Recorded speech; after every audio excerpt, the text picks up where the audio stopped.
So we are living in a very interesting time where something like the iPhone 12, which notoriously wasn't the craziest phone of all time, can now become probably one of the more interesting phones Apple is making.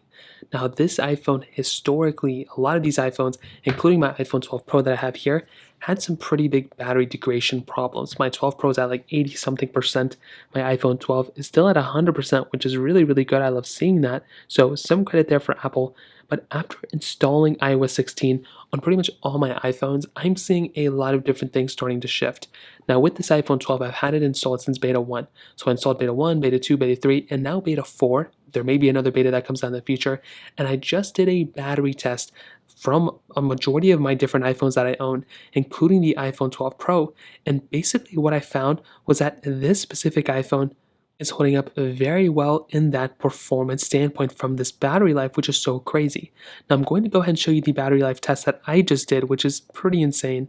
So in this battery test that I did the other day, I went ahead and pretty much put my iPhone 10, 10R, 11, 12, and 13 all side by side, and I pretty much just waited and see and pretty much until one iPhone just died.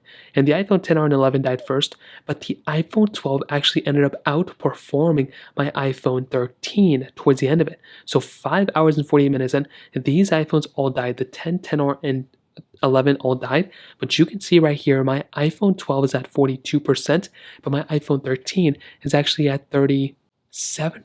How crazy is that? And this is from a basic test. This is just from the screens being on at max brightness with no apps in the background. Both my iPhone 12 and iPhone 13 are both at 100% battery capacity. So for this to be the kind of, issue going on right now is actually pretty crazy because this iPhone, my iPhone 12, has now been giving me better battery life on iOS 16 and then my iPhone 13 that is also on iOS 16. So what does this make for the future of this device? Well, this is very interesting because the iPhone 12 doesn't even have a bigger size battery than the iPhone 13, so there really isn't a reason why the iPhone 12 is giving me better battery life. They're both at 100% capacity. It's not like the 13 is severely degraded. It's a newer phone actually, and that phone should have a more optimized chipset.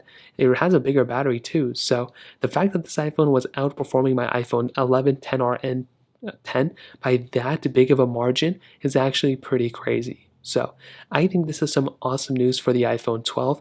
I think this iPhone, historically hasn't been the best in pretty much the majority of the areas around it. But I do think as it stands right now, this iPhone is in a really good spot. And honestly, I'm looking forward to this iPhone. If Apple can just make some sort of like battery repair program for this thing, I think this iPhone could be an amazing deal. And I think on iOS 16, it could have a decent future ahead of it too. So I guess we'll see what happens in the future, but that kind of covers it up. If you have any other thoughts or questions, please let me know in the comment section below. Hit the like button, that would mean so much, but definitely hit that subscribe button. More importantly than everything else, I love every single one of you guys. Hopefully I'll catch you guys in the next video. Peace out till then.